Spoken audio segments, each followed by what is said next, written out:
We need to charge it. Oh, okay. Put that in, put a PO in for that. Yes, please. Now What time is it? Like my coffee. All right. Good evening, everyone. Bishop Bolden, would you lead us, please? Sure, appreciate it, Father Lord, we thank you for the opportunity once again to serve this great community. In Jesus' name we pray. Amen. Pledge allegiance. To the flag of the United States of America and to the republic for which it stands, one nation, under God, indivisible, with liberty and justice for all. Thank you all. Good evening. Welcome to the City Council meeting for May 2nd, 2024. Roll call, please. Councilmember Dietz. Here. Bolden. Here. McCleary. Sansing. Here. Ray. Mashburn. Moss. Here. Twitty. Kidman. Raines. Here. Mr. Mayor. Yes, ma'am. I have one absent, sir. All right, we are good to go with quorum. You've got before you your minutes from the council meeting on April 18th. Be familiarizing yourself with those for next time. And at this time, we'll entertain a motion So moved. to accept the minutes from the April 4th meeting. We have a motion and a second. All in favor say aye. Aye. Any opposed by nay? All right, those are approved. Thank you. Your consent agenda, you've got that item been sent to you. So any questions or anything? If not, entertain a motion. Accept the consent agenda in full. Motion to accept consent agenda. Second, we have, all in favor say aye. Aye. Any opposed by nay? All right, moving on down, general business. Tonight, we've got, discussion, with Rock Region Metro. Justin, Rebecca, either one, I don't know which one of y'all would like to, Becca, okay. They would like to do a presentation for us this evening. Thank you, Mayor and council members.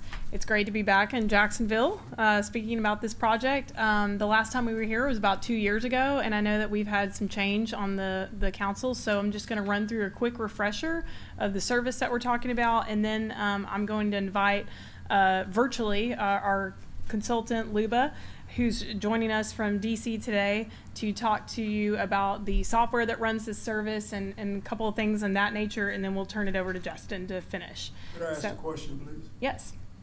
When you do the presentation, could you do the presentation based on what you told us you were gonna do before you do what you planning on doing? Oh, yes, this is what that is. Yes. Yeah, for the original, Yep. that has not been fulfilled. Yep, correct. All right. So first I'll start with our mission, which is to provide safe, reliable, convenient, and cost-effective transit service to the community. Our board of directors is appointed by the funding jurisdictions that pay into the system for the service. Little Rock has the most service, so they get the most seats. So the top 5 positions that you see there on the top row, those are all Little Rock seats. We have 3 seats for North Little Rock, 2 for Pulaski County, and 1 for Sherwood, because Sherwood also signed an agreement with us, and we are about to launch service in Sherwood. This is our leadership team representing, of course, Justin as the Chief Executive Officer, but also our areas of HR, operations, maintenance, safety and security, finance, and IT, and then obviously public engagement. This is a map of the urbanized area for Little Rock. And you'll notice that the area that's the Little Rock urbanized area, and this is determined by the U.S. Census, is the area in green, and it includes more than just the city of Little Rock. It includes Benton, Bryant, Jacksonville, Sherwood, Maumelle, Cabot. What this means essentially is that if any of these communities want to tap into federal money to run public transit service, they must work through Rock Region Metro, because Rock Region Metro is the designated recipient of federal public transit dollars for the Little Rock urbanized area. Conway, as you see in red there on the map, is a little bit further away and surpassed a population of 50,000 people a few years ago. So they are their own urbanized area as determined by the U.S. Census. So they get their own federal funding for public transit dollars. They have chosen in the last few years to partner with Rock Region Metro, which I think most people in the room are aware of, and we operate their microtransit service that was launched in October of 2022. A little bit of history, Rock Region Metro and the city of Jacksonville history is that originally in 1986, when we became a Rock Region Metro Metropolitan Transit Authority, which is our full name. When we were created in 1986 as an agency, Jacksonville was one of the local funding members that made us a transit authority. They were putting money into the system to have service. That service was in the form of Route 36, the Jacksonville and Sherwood Express route, which was canceled, suspended in March 2020 after the pandemic hit, and then later moved by board vote later that year. Many council members may remember that the express route had declining ridership over a period of 10 plus years, and that's because it was very limited service. It only ran a couple of times in the very early morning to get people from the suburbs down to downtown core in the Little Rock area, and then it would run a couple times in the afternoon to bring people back out to the suburbs. And that was the way the service was designed probably back in the 80s for however many long it was running. So the benefits of this partnership are to engage and launch a service that uses somewhat familiar technology. These are smaller vehicles. It's a ride-hailing, ride-sharing service. It's similar to, but not the same as transportation network services, sort of like Uber or Lyft. It's really more like Uber Pool. Uber Pool is Uber's form of a shared ride service. It means that you can hail a ride and pay a cheaper fare by sharing your ride with a stranger who's kind of in the same area and they're going to the same area, sort of. So this is a familiar kind of technology for a lot of your residents who are currently living here who have ever taken an Uber Pool ride, for example. It also uses our experience as the largest agency, the largest public transit agency in the state. We're highly involved and familiar with FTA regulation, which is there's quite a lot of it. It's very robust. So it's using that experience that we bring to the table to operate this service. And of course, it's addressing transportation needs of your residents. I was just asked how many people ask about Jacksonville service. I couldn't give you a number, and we're rebuilding all of our database systems as a 12 to 18 month project at Rock Region right now. So hopefully in the future, we'll be able to track this data more closely. But we do get calls from your residents or the occasional email asking us to reinstate service in Jacksonville and Sherwood. So we know people need it. And some of you may remember that pre-pandemic, we came out to visit your top 3 senior citizen residential campuses. And all of those residents that we spoke to were highly desirous of having this service to get to the grocery store and the pharmacy right here in Jacksonville and just get some of their weekly and daily errands run. Excuse me. Yes. Can you go back to the other slide that has the time that we went into agreement with you? That one, 2021. Mm-hmm. You didn't say much about that. I'm sorry, I just missed that, sorry. In 2021, we entered an agreement with the city of Jacksonville to operate this service with one-time CARES Act funding. So that's funding that we'll never get back from the pandemic that we chose to try to revive some service in Jacksonville to kick this off because we know that there's a need here. So, I'm sorry, can we go back? Because you said that we chose to use those funds for the pursuit of getting those services enacted. What happened? Nothing happened. Okay, so Rock Region Metro and our board and Rock Region Metro chose to share some of our CARES Act funding with the city of Jacksonville to get this started.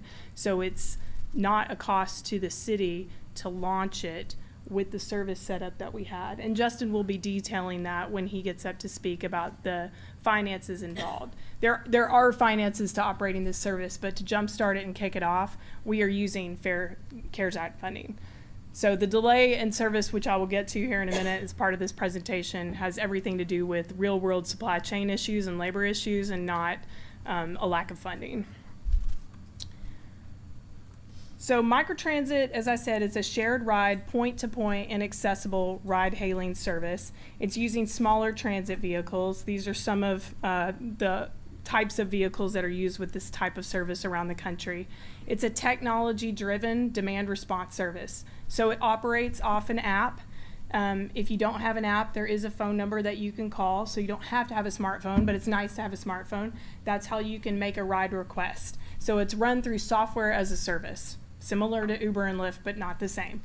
So it's using a familiar interface. It offers more coverage than a traditional big mass transit bus. Usually those buses are too small to go down a small neighborhood street. These are much smaller vehicles, and they can pick you up for many places where they would go. They can pull up right in your driveway. So it's very convenient for people who use it, and it's demand response. So you're putting in a ride request, and it's basing off whether it can find you a ride based on how many vehicles are in service in your area. Just like Uber, just like if you were going to the airport and you got off the plane and you're going down to ground level transportation and you're making a request to Uber or Lyft, it's highly dependent on what the capacity is, how many people are out there driving those Ubers to come and pick you up. And unlike Uber and Lyft, though, there are some real differences. These are working off shared rides. Again, this is not your personal Uber or Lyft. If I wanted to go from Little Rock to Conway, for example, at 2 a.m. tonight, and there was an Uber driver willing to drive me, and I was ready and willing to pay whatever they were going to charge me to do that, I could do that. But this isn't like that. This is geographically constrained. So in this case, it's constrained by the city limits of Jacksonville, and so it's within the city. And then it's also time constrained. So we have certain operating hours. It's Monday through Saturday, 6 a.m. to 6 p.m. So I can't just go at 2 o'clock in the morning, wherever I want to go.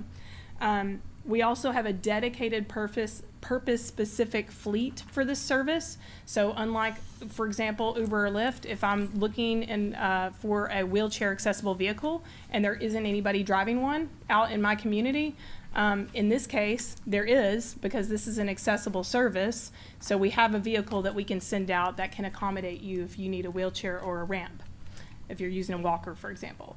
And unlike Uber or Lyft, whenever they have surge pricing, like for example, after a concert and there's a lot of people getting out at the same time and Uber's going to raise the rates to make more money, that doesn't happen with the service. It's always the same predictable fare, which is nice for the riders. And I missed this little bullet point above, but it's more immediate and responsive than traditional what's known as dial-a-ride service in the public transit industry, which is more like medical appointments, things like that. From a rider's perspective, of course, this makes the service, when it's app-based, easy to use. You can punch in your pickup address, your drop-off location within the app, and hit, request a ride or whatever, and you're off to the races. So it's easy to use. It uses real-time vehicle information, so you can watch and see how many minutes away your vehicle is within the app. It offers affordable fares and reasonable wait and travel times when there are enough vehicles and capacity for the demand. Becca, when you talk about affordable fares, what is that? And I do have a slide for this coming up, but it's $2 per person per trip. So $2 to take them there and then $2 to bring them back? Correct, $2 per person per trip. And we base that on a fare study. And that was done a couple of years ago, and we looked at different systems in different states and different cities, and this was one of the cheapest.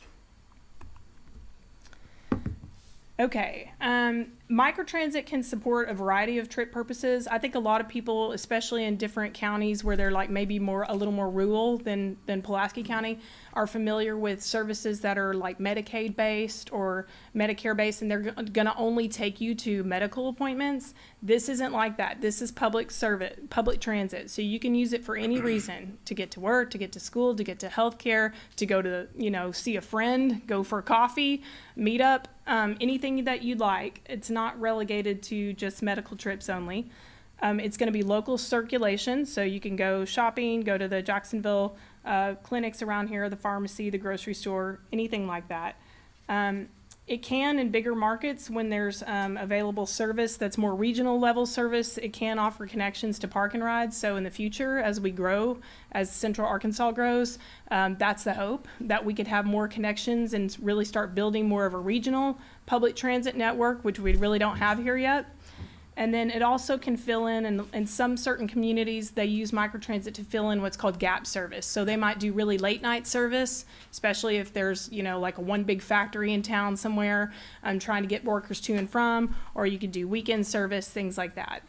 It's also used to gauge demand for other types of service. So it's really great to use it in areas of low or emerging transit demand. And if it's an emerging transit demand, maybe you get to a level at some point where you might want to think about bringing in a mass transit bus that's bigger, that runs on a clear route pattern that people are taking. This is a great way to determine that, because with microtransit, you can also get data, a lot of data from where people are going. You get all the pickup points and all the drop-off locations, and you have a really rich data source to know where people want to go in your town and how they're getting there. Could I ask a question, please? Mm-hmm. Because you're talking about going to doctor's offices and things of that nature, and a lot of the people that we have, especially seniors, their doctor's offices are not in Jacksonville. Mm-hmm. So, just so I can have clarity, because I asked when you guys made the first presentation, Mm-hmm. are you telling me that things have changed now, that you can furnish a ride to outside of Jacksonville to a medical clinic or whatever? Or are we still locked down to geographics? No, nothing's changed there. The So- agreement so- is for within the city. So, okay, so that's my point. I want to make sure I get that Mhm. out there, because I don't want the misconception, because I don't want this to be like a car salesman to sell you a Volkswagen and you thought you had a Cadillac. The bottom line is that the seniors will not be able to go outside of Jacksonville. They're locked into Jacksonville. Then from there, how am I going to get to university, to the doctor's office? How am I going to go for my blood test at Baptist? We're locked in with that. You can continue. I just want to make sure, because I don't want anybody to have fog in their memory when we're talking. You bet. And that would be great to have in the future. We just have to find the funding for it, as you know. We've talked about this. That's great, but Okay. my bottom line, as a matter of fact, I'm sitting here listening to this, and it's redundant, because we've talked about this, we voted on it to get done, nothing has been done. Mm-hmm. The contract stated it was supposed to start January 2022, we're in 24. Yep. So, there's no excuse for that in between when we made a decision to help constituents, because constituents have called, asked me, when are they gonna start doing it? I don't know, we don't hear nothing, now all of a sudden you come here and you're getting ready to try to grease us for us to get an extra van, which I'm gonna tell you straight up, and I'm gonna let everybody know, I'm against that. We ain't rolling that way, because you have not fulfilled your contract. So I'm being nice sitting here listening, because I'm ready to make a motion to shut the whole thing down, to be honest with you. Okay. So the wait and travel times for microtransit are a function of two things: the vehicles that you have in service, as I just said, and the service area. So in Jacksonville, I know the last time we had the conversation, and I think I shared with you that we had an extensive meeting with leadership at the base. So in Jacksonville, the base, we cannot go into the base for security issues, for their security wishes. We have to be outside the base, but we can be right outside their front door. So if somebody can get a ride to the gate and get out there, they'll be where they can get picked up. And so it's from any point to any other point within that map of the city zone, which we can show you, and we have. We have budgeted in today's presentation for 2 vehicles to be in Jacksonville, which Justin will speak about here in a minute. And again, those will be 12 hours of service per day, just as before, Monday through Saturday. So we are going to we ran some simulations, and this is where I'm going to turn it over to Luba and plug in a different screen so Luba can join. Luba is our consultant.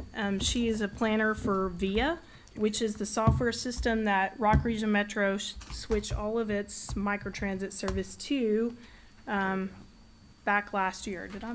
Okay, I'm trying to plug in my adapter. Let me add something else So- to what you're saying, excuse me. The last time you made the presentation, you tried to get us to get 2 vans, and we told you we can't do 2 vans. Let's do 1 and see how it turns out, and then we'll talk about it. There's Luba. Well, the problem that, at least I have, I can't speak for everybody else, is I haven't seen 1. When I see 1, maybe we can talk about 2, but there's no need to talk about 2 and I don't see 1. So we had the vans arrive by then. So I think I told you guys 2 years ago, and it wasn't a lie, and it hadn't changed. There was a supply chain issue. There still is a supply chain issue with small vehicles. Jacksonville experienced this themselves when they tried to get their ambulance. It took a lot longer than it normally took pre-pandemic to get that ambulance. It's the same for everybody else who is trying to get any kind of transit vehicle, municipal vehicle. There's still a very tight market for it. The delivery time is very, very extended, and they cost a lot more than they used to. And we're under federal requirements to buy America, and America doesn't make a lot of things. Okay. So There have been holdups to the process, but those have been delivered, which is why we're back in front of you. Okay, And we're hoping let me that ask you, you'll, they've been delivered where? they've been delivered to Rock Region Metro. They're our vehicles. We own Are them they here and in we insure Jacksonville? them. I'm just asking. They're not in Jacksonville. They're So at our we haven't property. got- So we haven't gotten our one, is that correct? I'm asking.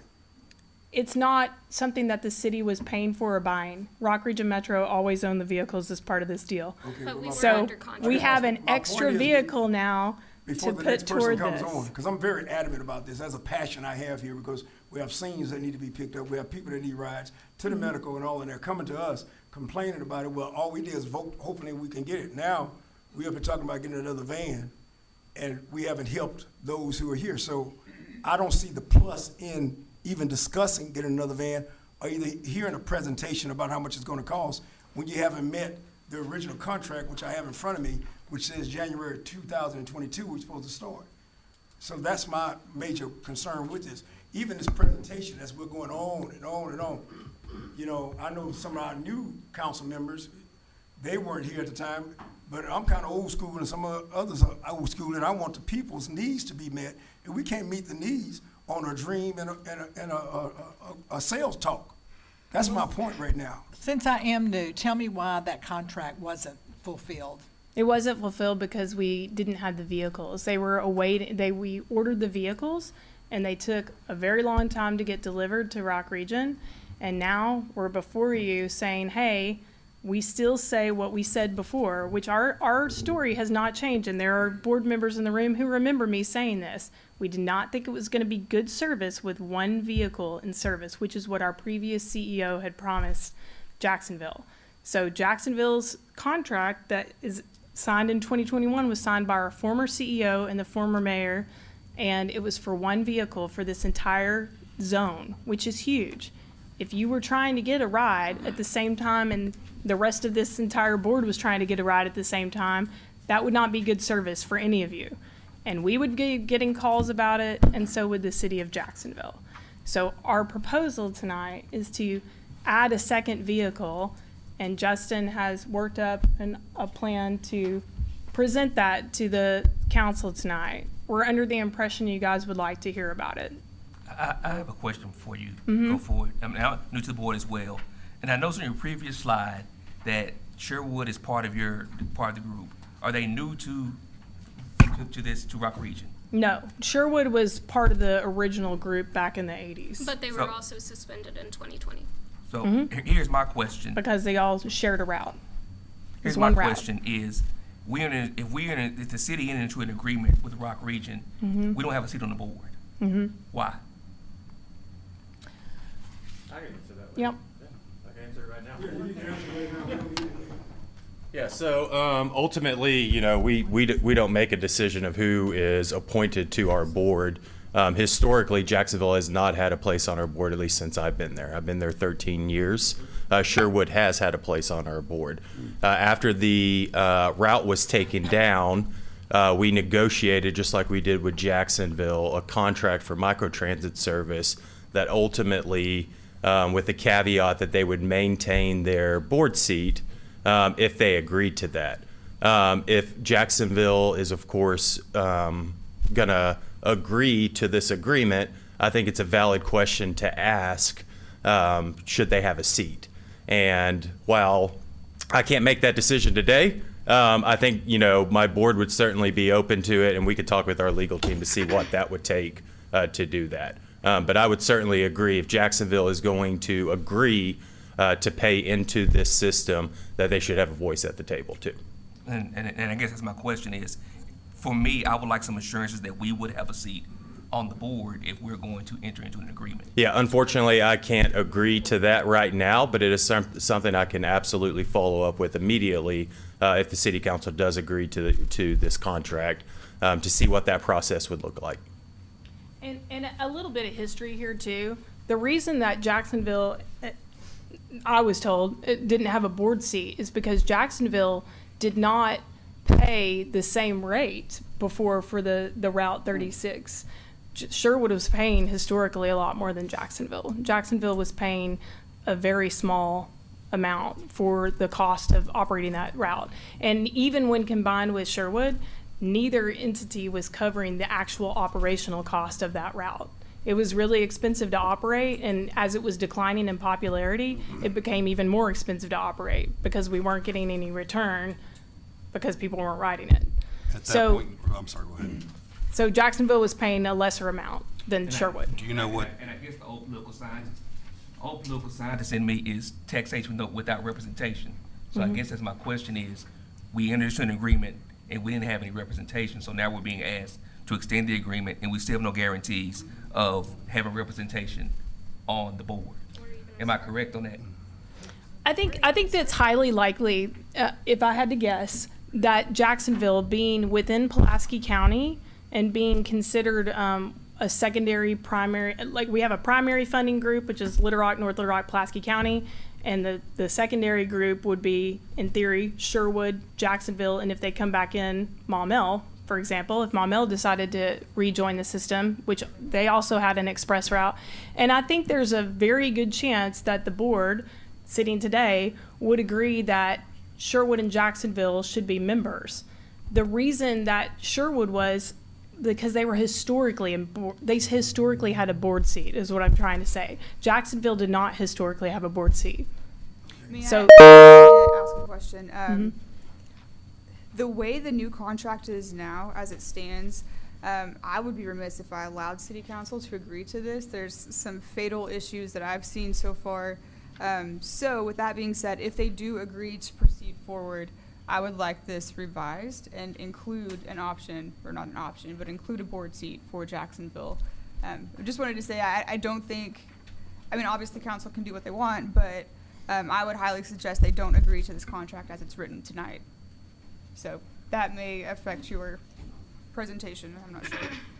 you mentioned your, up until 2020, when that former route was taken off then, that Sherwood was paying more than Jacksonville was at that time. What was Sherwood paying per year for that service? I don't recall, but I can get you that information. And I think that the goal, if I recall correctly, the former CEO had started an agreement with Jacksonville to bring you up, I think, over a course of a few years, multi-spanning years. And you could probably find this in your own city history budget of what you were paying to bring you back up to what Sherwood was. So it's quite possible that you would have reached that same amount by the very end, but I'm not sure. I couldn't swear to it. Well, that's, But for years before that, you paid less. is I know we have been paying anywhere from 74, 78,000 a year to 100,000 a year. So that's what I was curious as to what. I think it was as where- low as 20 something a year Okay, back in the I day. found no record of that. Yeah. So, Well, we might. So we'll follow up. So with that follow-up, can you make sure to send all of council that information on the amounts that Jacksonville and Sherwood paid between, let's say, 2010 to the suspension?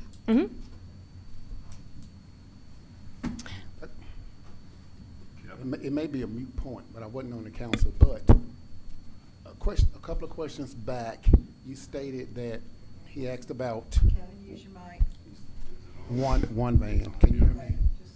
He stated something about having two vehicles, but it only had one.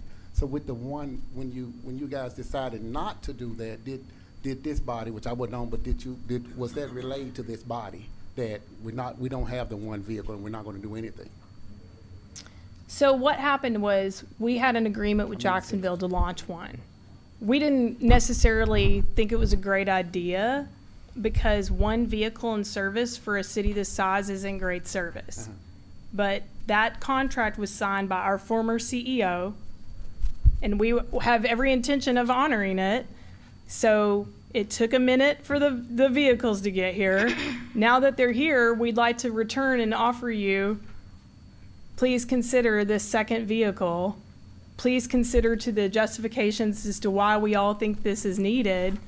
And I have an expert here from VIA who runs our software as a service that's running in Conway right now, in Little Rock and North Little Rock in their microtransit zones. We've been working with them. We started out this service with Transloc, which was a different company. They were owned by Ford, like Ford Mobility, which is owned by Ford Motor Company, but they got sold out to a different company. And frankly, the service wasn't as great as we like. And so we switched over to VIA. VIA is the global leader for microtransit service. Luba is here with us. She's a planner on the VIA team. She has a scenario that she wants to run everyone through to explain what the overall wait and travel time is, which is just the same as before, but we want to talk to you about what that looks like with one vehicle and what that looks like with two vehicles in VIA's simulation model, because VIA is a completely different company than Transloc. So I'd like to be able to turn it over to Luba. Well, I understand that you want to turn it over to Luba. Here's the problem I have, and I'm going to say it out there. Years ago, I served on the Pulaski County Special School District, and our city always got screwed. And we were paying money, and all the money was going everywhere else. Maumelle got new schools, everybody, but finally we got our own schools. So what we may have to consider as a council is looking at the fact of getting our own transit service instead of depending on somebody else, because I don't want Jacksonville to fall back into the same thing we were with Pulaski County Special School District, where they were getting our money, they were getting everything else, but we weren't getting anything. This contract was signed November 29, 2021.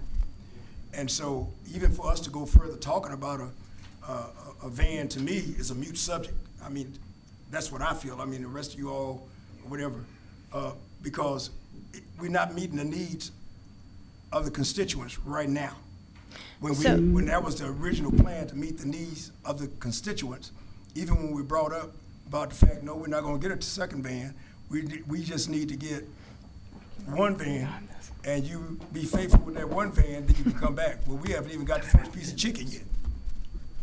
So I would say this, you're free to come up with a city budget to run your own public transit system right now. If you want to pull down federal dollars, though, to help with that, you're going to have to work through Rock Region Metro, because we're the designated recipient of federal dollars for the Little Rock urbanized area. Let me share something with you about the city, because we heard the same thing from the school districts.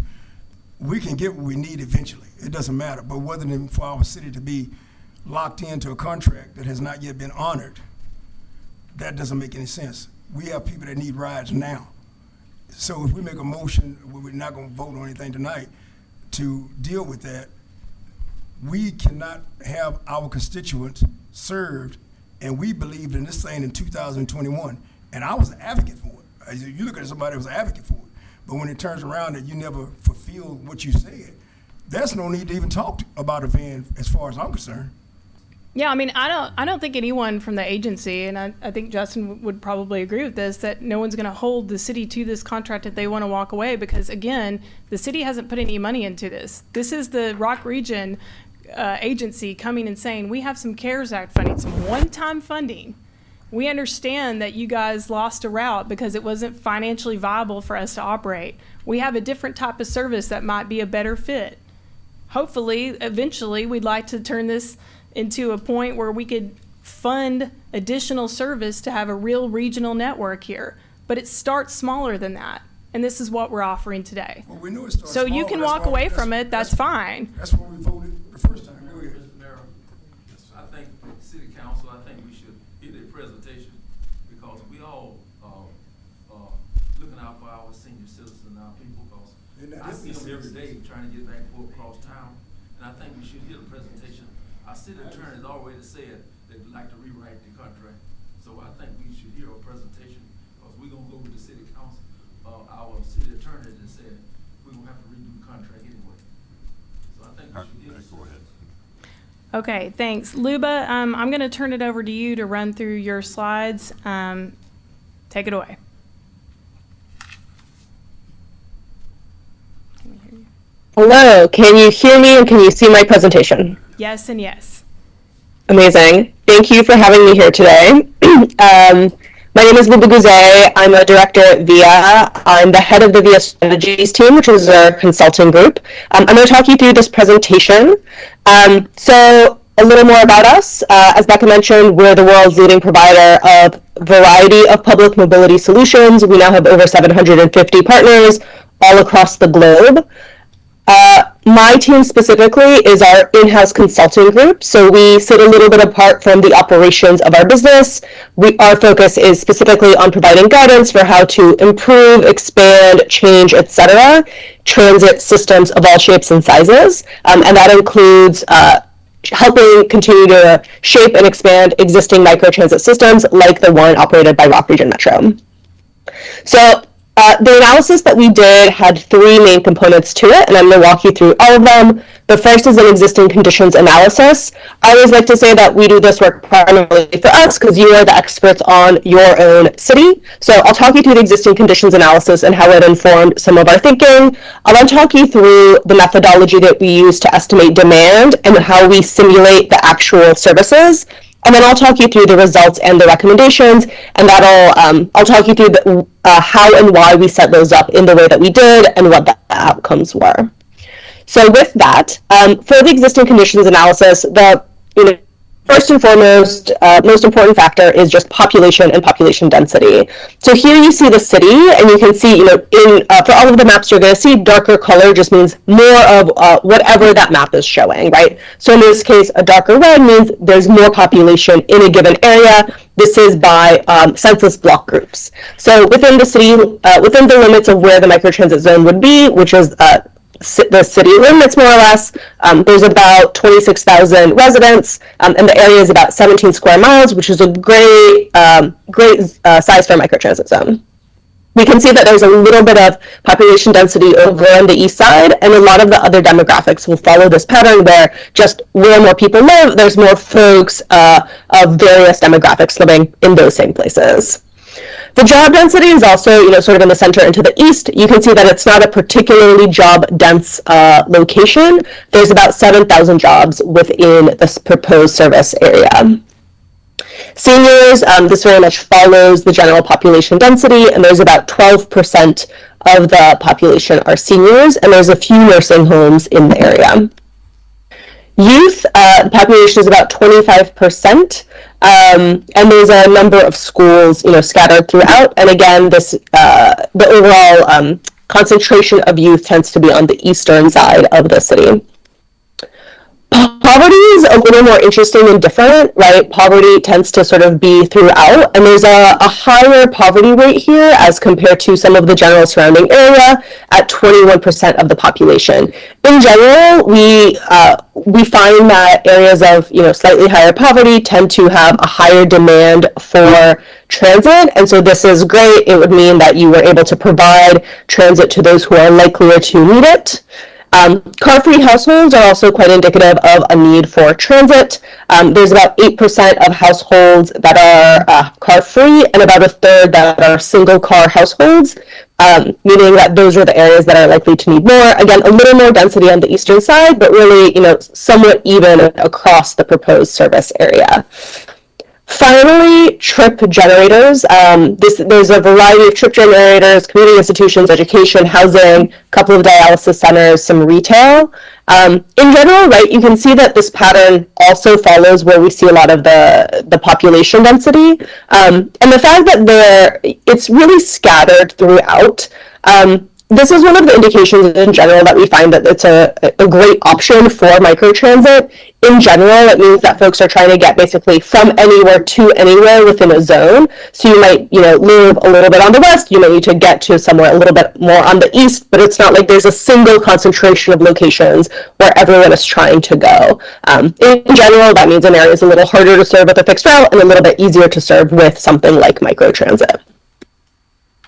Okay, so those are the existing conditions, and again, that's a very high-level lay of the land. That's helpful for us as we think about what a service could look like, estimating demand, thinking about what the dynamics of travel within the area might look like. So then we move towards demand estimation and thinking about simulating a service. For us, the goal of our simulations is really to triangulate between these three factors. So the first is demand. In general, demand we find is dictated by the conditions on the ground, right? So we take all of that existing conditions information and we derive a demand from that. I'll get a little more into the methodology on our next slide. We then establish a service quality. In this case, we took the quality of service that already exists in the other microtransit deployments run by Rock Region Metro, and we use those same ones. And then we take those two things and we solve for the number of vehicles required to serve the number of trips that we expect at the quality of service that we think is acceptable. Now, I'm going to preview a little bit of something we'll see later, but in general, the main quality of service element that we think is most important is getting a ride when you request a ride, right? There's other components like wait time, walking distance, met demand, detour, right? All these other things you see on that slide. But the most fundamental quality of service metric is just, can you get a ride when you want one?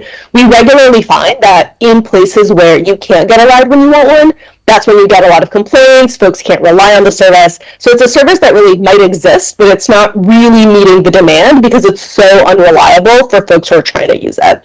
So we'll talk a little bit more about that later. But again, so here we have demand, we know service quality, and we're solving for that supply, that number of vehicles we need. So what does our process look like? We begin with data discovery and all of those existing conditions that you saw. We then also think about what the demand will look like. In this particular case, we thought Conway was actually a very good comparable example. And so what we do is we derive basically a ridership rate that we see per resident and job in a specific location. We take that rate and we'll apply it to another location. In this specific instance, we use Conway as that comparable city. So we basically took their rate of ridership and we applied it to Jacksonville. So then that gives us a demand that we feel pretty comfortable with. We also simulate a low case and a high case scenario. We'll talk about that when we get to the results. Based on that, we enter it all into our agent-based simulation model. We set the parameters to what we want. Again, here those parameters are based on what's already happening in the other zones. And then we run that simulation multiple times in order to feel comfortable and confident in how it's solved for the number of vehicles that we need. So in this case, we actually ran two different types of simulations. We ran a batch of simulations where we were solving for that number of vehicles, so doing what I would describe in the previous slide. And there we have a low demand, medium demand, and a high demand scenario. And in each case, we ran the simulation to solve for how many vehicles would you need if that was your demand. We also ran a second type of scenario, knowing that there's potentially only one vehicle available. What would it look like to run a one vehicle service across the entire city? We thought that would be interesting information for you to have. So that's about what you're about to see on the next slide. Results and recommendations. Great. Okay, there's a lot going on here. I'm going to talk you through it. So we're going to talk through the part on the left of the table. These are the simulation parameters that basically, are outputs. So first is demand, and I'll talk through the green medium demand scenario here you'll see in the middle of the slide. So we estimate that on average, the demand you would expect to see in the city is 75 trips per day. In order to meet 95% of that demand, which we consider the absolute lowest acceptable rate, you would need 2 vehicles. Your average wait time would be 20 to 25 minutes, which is a little bit on the high side, but it's quite frankly a fairly large zone. So it's about what we would expect. We think that's an acceptable quality of service. Average travel time would be 11 to 15 minutes. Again, we think that's totally fine. And collectively, that wait time plus travel time is somewhere in that 30 to 40 minute range. Totally normal, and that utilization is 2.7. In general, we think that 2.5 is a threshold for a good microtransit service, one that's efficient, one that's really well suited to a given area. So seeing a number like 2.7, that's really great. It means that the service would be effective and it would be successful in the area. You see to the left is a low demand and a high demand. In the case of a low demand, we still think you would need the 2 vehicles because it's such a sizable zone. In the case of high demand, we think you might need up to 4 vehicles in order to run the service. So, that's the solving for the number of vehicles option. Now I'll talk through the vehicle constraint simulation all the way on the right. This is in this red color. So again, we took that medium demand scenario, so that's 75 trips are being requested. And then we said you only have 1 vehicle. So what does it look like to try to serve this area with 1 vehicle?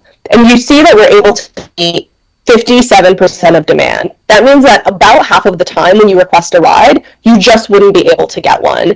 In reality, the reason that this happens is that, it's a sizable zone. If you're in one end of the zone and the vehicle is already on the other end of the zone, has another 1 or 2 trips lined up, it's simply not going to be able to travel the entire distance across the zone to pick up someone else. And so this dynamic basically means that you're not able to serve 50% of the trips.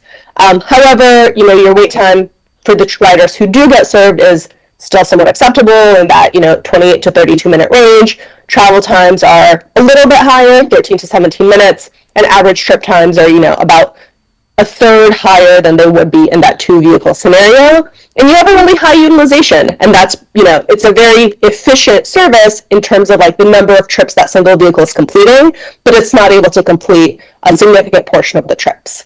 So that's what the modeling and simulation tells us. I will say one more note is that the model is based on the actual algorithm that underlies the services that we run. So the exact same algorithm that's out there in the world, routing vehicles in the live Rock Region Metro services, is the same that we're using to run this analysis. Thank you, Luba. And if you don't mind hanging for just a couple more slides while I finish up, I'd appreciate it. Yes. Before we move on, I do have a question for Luba for that page 16 slide. I'm wanting to know what the numbers would be for that low demand with the vehicle constraints. So I would have to look up that information for you. I will say that we selected the lowest number of vehicles that got us past that 95% threshold. So I know it would be below that, but I'm not again off the top of my head what that number would be. No worries, you have the rest of meeting to find that. That was the 40 rides with our vehicle constraint being 1. So we can also follow up on that if she's unable to pull that information tonight. So thank you, Luba, for just hanging out for a minute. I'm going to pull this back over to my computer if I can manage that. Here we go. All right. So this slide that I have, basically, Luba's numbers I think were even a little bit lower, but the last time we were here with the Transloc system, we had an average wait time of less than 30 minutes, average trip time of less than 20 minutes. So that's still consistent with what she had at 75 rides per day. One way that you can manage this, there are 2 ways that you can manage microtransit demand. You can either increase your fleet. So when you get to the airport, you can add maybe 10 extra Ubers out of the air, like down into the market where you're in, and that automatically makes your service capacity better because you have more vehicles in circulation that can pick up more trips. So you could expand the fleet, and you can also get distance-based pricing, or you can raise the fares. So that's a great way to manage demand too. So for example, we started at $2 per person per trip in Conway, which is what that is right now. Conway's seeing a lot of demand. We've talked to them about, hey, at some point you might want to try to manage this demand by raising fares. Of course, there's always an argument that you want to keep fares affordable, and we understand that in the transit industry for sure, but it is a subsidized service. That's what makes it public transit. So it is affordable for that reason. It's not private transit. If it was your private trip, it would cost you a lot more. So it is affordable, but that is a way to tweak the demand. But I will caution that anytime you do that, there's a relationship between ridership and fares. Whenever you raise your ridership, your fares, whenever you raise your fares, your ridership goes down. Whenever you lower your fares, your ridership goes up. So ridership and fares go together, and the fare price influences ridership. I am trying to get this hooked back up. Sean, sorry. You said, and I didn't get the number, what was that Conway ride rate? Okay. That's not up there, though. Sorry, what was that question again? The Conway ride rate? The Conway is $2 per person per trip. So $2 flat. $2 per person per trip. So you can't see my slide. Let me see if I can exit out of here. Okay. All right. So let me pull up this slide. So the fare structure, let me go back one. I was on the vehicles. This is what the service vehicles are. They are 2023 Ford Transits. They're accessible. They have a wheelchair lift. They can accommodate up to 6 passengers and can accommodate people using wheelchairs or using walkers who need that service as well. And they're owned, maintained, fueled, and insured by Metro. The fare structure is $2 per person per trip. This is easy. It's a flat $2, so it's easy for people to remember. Simple. It's either cash or it's paid by a mobile fare app. Right now we're using a mobile fare app called Token Transit. It's used by a lot of public transit agencies across the country. And we've been using it for, since 2018 now. So that's what we use in Conway and Little Rock and North Little Rock. So those are the 2 ways to pay. Jacksonville and Conway and Sherwood are different than Little Rock and North Little Rock. Little Rock has the bus station. It's our only station in the whole system right now. And we have a sales office there that's open Monday through Friday. And we're able to take physical passes. That becomes a lot more complicated with our aging fare box structure when you get further away from Little Rock for many reasons. So we understand in the community, and we've talked about this before, that there are people who are out there who want physical passes, but we don't have the way to do it now. We are, as part of this data infrastructure project rehaul that we're doing right now at Rock Region, we are expecting new fare boxes. It's probably going to take the better part of that 18-month period to get them into place and get them operating, but we'll have more options in the future with fares when we replace all that fare box system. It's just from 2010 and it's really old and it can't do modern things that new fare box structures can. So there might be a way in the future to get a physical pass of some sort or some kind of workaround of that. But for right now, for us to be able to operate it and operate it efficiently, it's either cash or it's the mobile app. And that's working pretty well in Conway and everywhere else that we're doing it. So that's comparable. Again, this is a fare that we came up with after doing a fare study with our planning consultants. We looked at several different cities and states, and this was one of the lowest. Again, if you want to try to manage your demand, if we started this and we found that there were lots of ride requests and it was way higher than 75, we would definitely want to look at that at some point. But it's not a decision to be made lightly, but it is a way to manage demand. And then, of course, we keep monitoring how that's going, what people are thinking about it, all of that. So far, it hasn't tamped down demand in Conway at all. There was one day we had somebody ride 6 different times. So that's $12 that they spent that day, but that's pretty cheap. That's still less than one Uber trip pretty much anywhere in Conway. The service launch and outreach timeline, it's dependent on this point. We have the vehicles, so now we have to hire more drivers if we launch the service. So we have to do that, and especially if we have another vehicle in service and it's 2 instead of 1, that requires more drivers because it can't be the same driver Monday through Saturday. That's 6 working days and it's a 12-hour day, so there has to be more than 1 driver. So it's about 5 if you have 2 vehicles in service. So we have to hire those. We have to hire them and train them and get them out there. We have to do public outreach meetings, which would be another step in the process to talk to the public about how that works.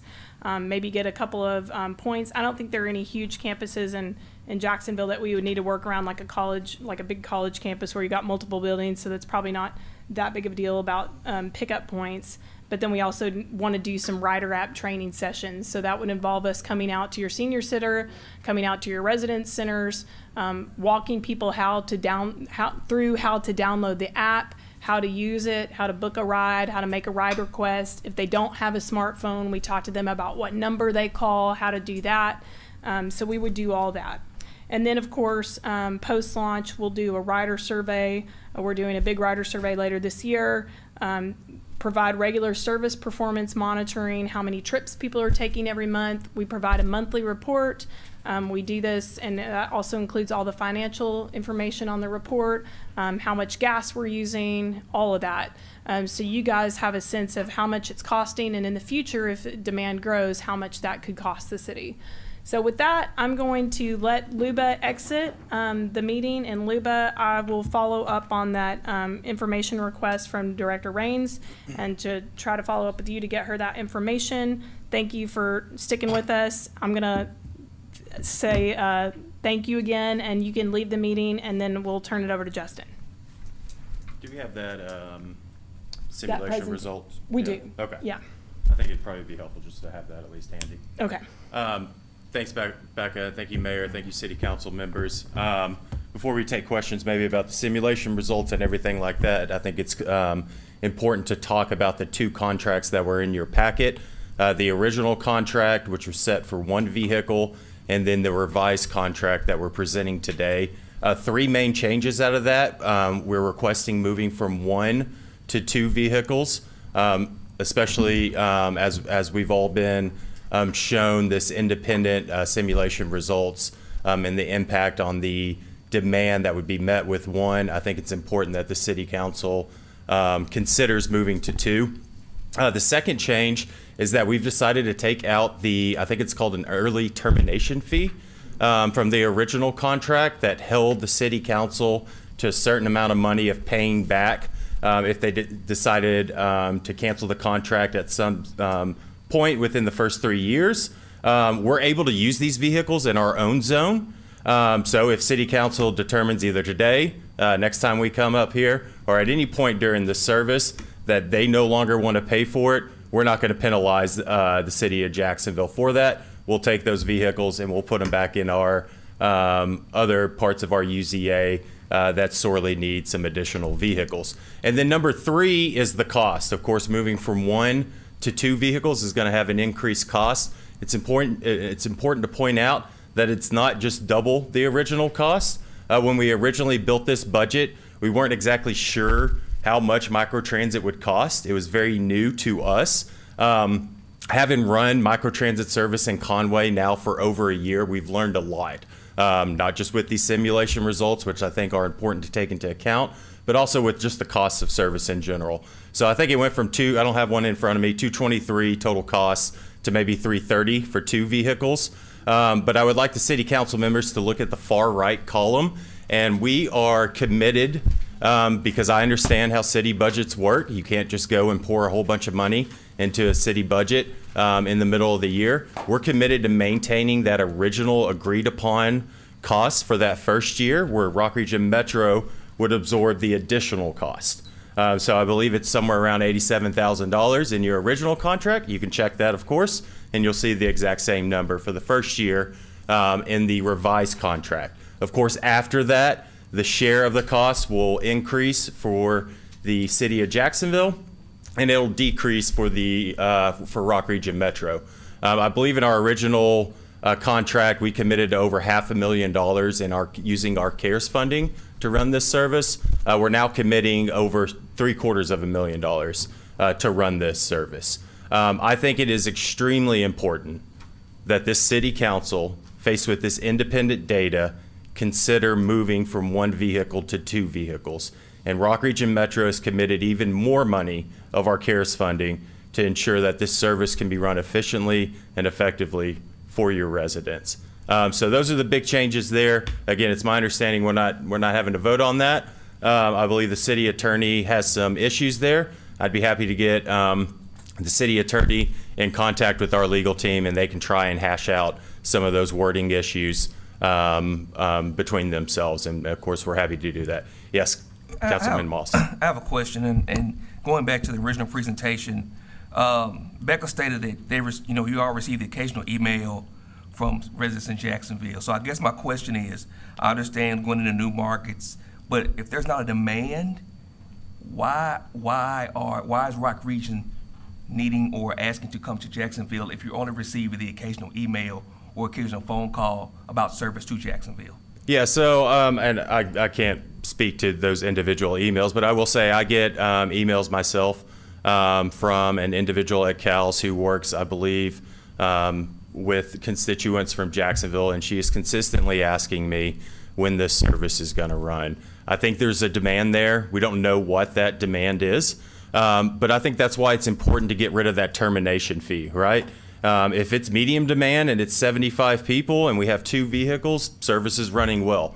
Well, what if it's 40 people? What if it's 20 rides a day? That allows Jacksonville and this city council some flexibility to reduce the number of vehicles there in the city, reducing the cost over time, all of that to make it more palatable and more reasonable to the residents and the actual demand. But we don't know what that demand is. We haven't run the service. So all we can do is run simulation results and ultimately try to convince the city council to make the best decision, ultimately at zero risk, to try this service out and see what that demand is, and then we can kind of adjust it over time as we see what the actual demand is. Excuse me. One of the reasons we wanted one van, it's on, one of the reasons we wanted one van was to find out what the need was. And my question is, when y'all received the vans, why didn't we start the service of one van immediately and start finding out that time? We have the need. We want the one van ASAP, but we want to see what one van does before we spend for two. What I'm hearing is, based on a simulation, you want to upsell us to two vans.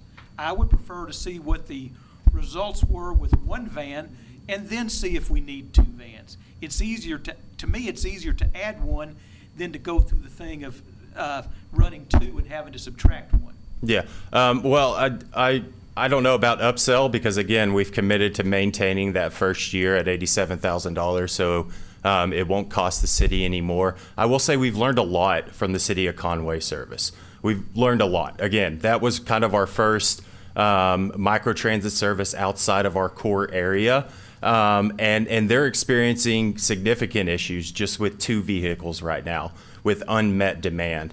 And we get calls almost every week from residents there, or we have during our standing monthly meeting with the mayor's assistant, we're told constantly about how many calls city council members are getting about the poor service. And we don't want that to happen here. That's just not good service. It's not good service in Conway right now, which is why they immediately committed to increasing it to two additional vehicles, up to 4. To your point about why we didn't start when we first got those vehicles, we got those vehicles a month and a half ago. It takes us about 2 months. We got 6 of them. It takes us about 2 months to outfit them with all of our technologies, all of our security systems, to wrap them and to do that. So it wasn't possible to immediately start the service with just one vehicle then. I haven't hired for Jacksonville operators because I wasn't going to pay for Jacksonville operators without Jacksonville service. That just didn't make sense. And so we waited until the vehicles got in, and now we're ramping up as they're getting outfitted with our technologies, ramping up our recruitment efforts for the service in Jacksonville. Okay, that goes right back to what he just said. If you got the vans in, then let's try it with the one and we see how that works, because it goes right back to the geographical. You're only going to go, you can't take people to the doctor's office, you can't take people, drop them off at the mall, you can't do anything. It's all in the Jacksonville community. So if you've just got the vans in, you said a month ago, 2 months ago? Yeah. Okay, get them rigged up, bring us the one that we were promised, because we're already 3 years into, 2021? We're already 3 years into it. So let's get started with what we have. Don't come and ask for another van when you just told me you got 2 months ago. So now you say, okay, we got your van out here. We use the van, we see how it go. Then you come back, or we contact you and say, let's get another van. But right now, we don't know what we have. I will speak to that.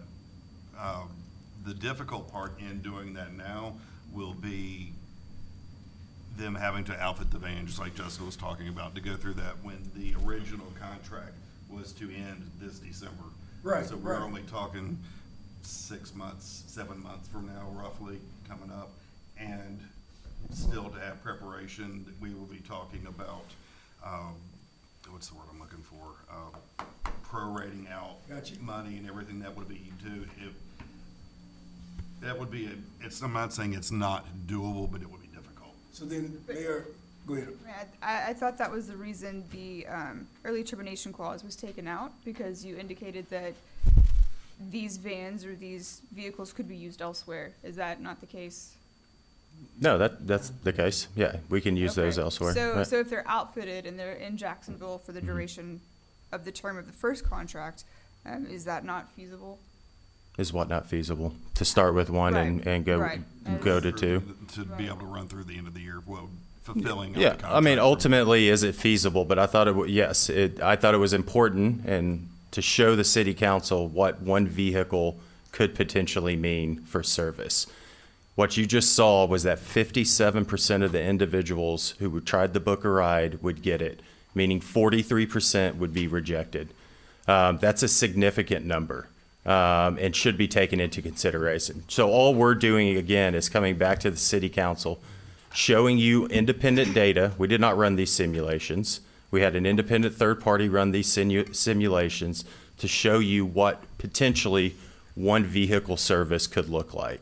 And then to offer what I believe is very generous in maintaining that first year rate the same, offer to move to 2 to ensure that we are rolling out really good service and not poor service Well, to residents that I think severely need it. Yeah, they severely need it, but let's talk about generous.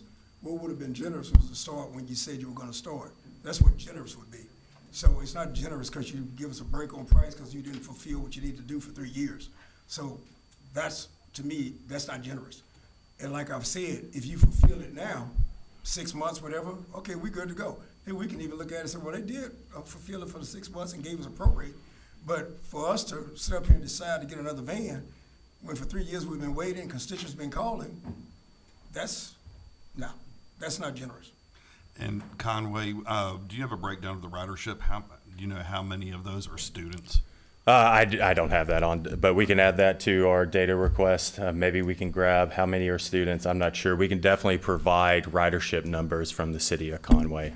Just going from that, and she was saying that they used Conway's, the numbers there is a similar base, and I know they've got a high student population. Yeah, I don't believe we've done a rider survey yet. We have not done the Yeah. rider survey yet, so we don't track that to that level. It's not like we're putting Apple tags on everybody getting on the bus. Sure.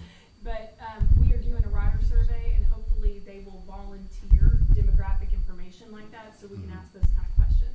But just generally speaking, I can tell you that just looking at the ridership patterns, it's everybody. It's everybody in Conway, and there are a lot of people who live in Conway that you would not expect to be living in Conway before this, having such limited services for accessibility, who have need for a wheelchair accessible vehicle and are using this to go everywhere. Because if you think about it, they were limited before to just medical appointments only trips. And now they can use it to go to coffee with a friend. They can go to the store to buy groceries. They can go to the pharmacy. They can go to the bank. So they are using it, and I wouldn't characterize it as just being solely or even majority students. I was just curious as to if y'all knew what the proportion of that was, so. Why did y'all compare us to Conway? I mean, they're double our You wanna population. come up here so we can have that? Yeah. And they've got 3 universities in town too. I believe that we looked at Conway simply because I know that they're a bigger city, but we asked the VIA team to look at it because we have a feeling in our gut from doing this for a long time that Jacksonville is going to have a higher level of unmet demand that people may not realize that they have here. And that's what happened with Conway. So we wanted to look at, and it's a similar setup in that it's another big zone that's like basically the limits of the city discounting the base. That's a really big geographic zone area. So that's why we asked her to compare it to that. Because that's a lot of geographic ground to cover if you're only going to have one vehicle. What she is saying is absolutely true. You will get people who will not be able to get rides. They'll keep punching in that app and trying like a lottery, and they're not going to get it. And then they're going to call us, and then they're going to call you. I mean, they're already calling us. Yeah. So, Mr. Wish Mayor, we were I in the have a bus couple of manufacturing business. And comments, of course. But I think that it is very interesting, Justin, that you're telling us to trust independent data, and also saying we don't know what the demand is, and you didn't have a good data as far as what we're looking at, low, medium, and high for all of those situations. At the end of the day, even if we're hearing from an independent source, simulation is speculation. And it may be a good speculation, but it is still speculation. And I am consistently hearing from my peers that we would at least like to see what that demand is before signing on and agreeing to several years of providing multiple units that may or may not be used. Because we all know what the ridership was for the service previously before it was suspended. So I hear you, you know, and I would like for us to not verbally be pushing it on each other and instead be treating each other as the partners that we are, right? Because fact of the matter is, you guys are here today because in 1986, our community helped to support you guys, you know. Was Conway part of the establishment? No. Okay, so you provided the service to Conway. When was that signed agreement with Conway? I know that ours was November That was our first, 29th, yeah, my that was our birthday. first microtransit contract we had. I would say late 2020, early 2021. Yeah, and I would add to that, that Conway is, by our funding formula changed, the board changed our funding formula in 2020. And Conway is an external partner, and also Conway is unique in that it gets its own federal public transit dollars. It's in its own urbanized areas I showed you on the map earlier. So it's a completely different story, and they're able to bring more money to the table because they have more money to spend in Conway because they are their own urbanized area and they're getting their own pot of federal money. We're just using it for them. We can't use any of their money in Little Rock or anywhere else but Conway. That is, the Conway dollars must stay in Conway, and that's what we're doing. So they're just basically having us do it because we're the state's largest transit agency and we know how to run transit service. So it's a total apples and oranges comparison. Yeah, it is a total apples in comparison. Or we have been a partner with you guys well before I was born, you know. So it's definitely an apples and oranges kind of thing. Mr. Mayor, yes, sir. Can we table this thing to our city attorney work out the contract agreement with Metro and then try to get it? Well, right now, there's nothing to actually table because there's no resolution. There's nothing on the board. This is discussion for them to come and make presentation for us to decide then to act on, which would be at another time because it would have to come through the form of a resolution. So, Justin, did you have anything else that you wanted to share or? No, we'll take your direction. It sounds like the next step is that we'll get our legal teams together to hash out some contract language. Okay, all right. Any other questions then for the representatives from Rock Region? Sure, should we call for a vote on this to even continue this? Or? Stephanie. If the council has strong feelings, it may save it some time if they decide to go forward with it. If not, I'll be more than justified. I would like to call for a vote All right, call for a vote on what? I need specifics to on move that. forward with this in the future, or to just, we're done with it tonight. I need that as a clarified, all right, so you're wanting a vote to move forward? Or to terminate. No, just one direction. One or the other. We can't do both directions. All right, so then entertain a vote to move forward with them. I'll second it. To give, I got a clarification. yes, sir. When we're talking about moving forward, are we talking about with the original one van or their new two van proposal? From my understanding, we're talking about whether a contract revision is necessary. Not agreeing to the terms of the contract, just whether we're putting forth the time and effort to revise what was presented tonight. And then it will be represented to council to vote on. Is that, That was my understanding, correct me? Mary, is that what you were? No, that wasn't what I was asking. I was wanting to call for a vote whether or not to continue with this conversation with Rock Regional, period. Okay. I mean, I've heard enough tonight. I've heard enough with the last time they were here, and nothing was fulfilled. We have a lot of unanswered questions here tonight, and then we're just gonna be back with another hour and a Okay. half. So you're being asked to vote on your desire to move forward with them to continue any discussions at all, whether old or new, whether to end Right. any negotiations or to continue negotiating. Does that, Right. does that sum up? Yes, that's correct. Is that clear? Does everybody understand that? No. I need a clear motion. Okay, we should, The motion, all right, the vote is to continue discussions with Rock Region Metro. Okay. So if you vote no, that would mean you are wanting to part ways with Rock Region Metro. Okay, I just A want to be vote clear. Yes would be, yes, I am wanting to continue discussions with. Well, I'm gonna muddy the water just a little bit because I know we're talking about having 6 more months left in the original contract. I don't understand how we will know what our need is unless we do something. So talking about a prorated fee for 6 months with one van, that way we might be able to tell what our need really is. If we have a contract, we asked them to do that. Is, Justin, is that a possibility? Could that? That would be a 6-month contract. well, I mean, we didn't break the contract, we just never got Yeah, and the contract's still fulfilled. valid. I'm going to have to go back to my board members and have a discussion as to whether or not they're willing to commit $500,000 faced with the same simulation data. But we committed originally. Yeah, and we did too. Both parties signed that contract, absolutely. And there are outs for both parties too. Okay, I'd like to make a motion.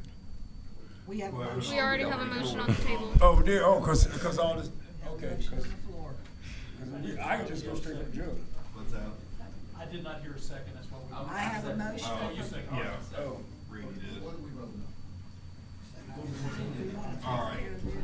Everybody, please, all right, listen, there is an active motion on the floor. The motion is to continue, I vote yes, is to continue with discussions with Rock Region Metro for services to be provided by them. A vote no is saying, no, I am not wanting to continue any discussions with Rock Region Metro. So that has to be addressed. So, I call for a roll call vote. would call for the question there, so roll call, please. Councilmember Deets. No. Councilmember Bolden. No. Councilmember McCleary. No. Councilmember Sandstein. No. Councilmember Ray. Yes. Councilmember Moss. Nay. Councilmember Twitty. No. Councilmember Kinman. Councilmember Raines. Yes. The noes have it. Okay, by, what was that? By 6 to 3, so that ends that discussion. What you gonna tell the city citizens? We don't care who did all right. No, wait a minute, hey, no, stop. We're not gonna get into discussions. on Point of order. There is nothing to have a point of order on yet. There was a lot of crosstalk there, sorry. And I Continue. just stopped that because I'm speaking. There are some other options that are currently actually in play here in town that I don't think get used enough, especially for senior citizens. And that is service offered by CareLink here in town, and there's also transportation services offered by the Jacksonville Senior Center, with Tanya Cobb and the director over there. Those are resources that don't get utilized enough, maybe not advertised enough. But there are some issues or services that are in play there. But anyway, moving forward with that. Any new business tonight? No new business, Mayor, but I do have an observation. Yes, sir. I think even without the vote, I was very disappointed in the way Rock Region left the meeting. If we're gonna be professionals here, I think you wait out the entire meeting, regardless of how the vote is, just because you never know if that's gonna be a bridge you cross again. So I think that was very unprofessional of them to get up and leave immediately after the vote. I'm not gonna comment on what they do, argue yea or nay on that, but, point taken, sir. Thank you. Jeff, just something to think about with what you already said, you already brought it up, which is a good point. I'm not so sure that there's not a way for us, our city, our size, to feasibly do our own transportation system and make it work. That's just my point, and a lot of ideas and a lot of things have come to me from a lot of people, and I'm thinking that's a viable option. You know, why can't we utilize $250,000 of our money to set up our own system? And us make the money finally, instead of pay somebody else to do it. I'm just saying, I mean, I know it's gonna be a big expense, but you know, we need to generate income for the city and jobs. You know what? Perfect example. I can say this, I am not opposed to investigating that. I can say this, I'm pretty confident that it would not be a moneymaker, it would be a service that would end up being provided in that. And also, because those who are sitting here or those who are watching or listening online, the cost, because y'all don't have the numbers in front of you, the cost for that service, if we would have begun that, the new service that they were talking about, the first 3 years would have been roughly between $420,000 and $430,000. It was not $333,000 or $200,000 as current. The current contract right now would have been $333,000. The new one would have been 420-ish over 3 years with a year 4 and year 5 options, which would take it to $980,000.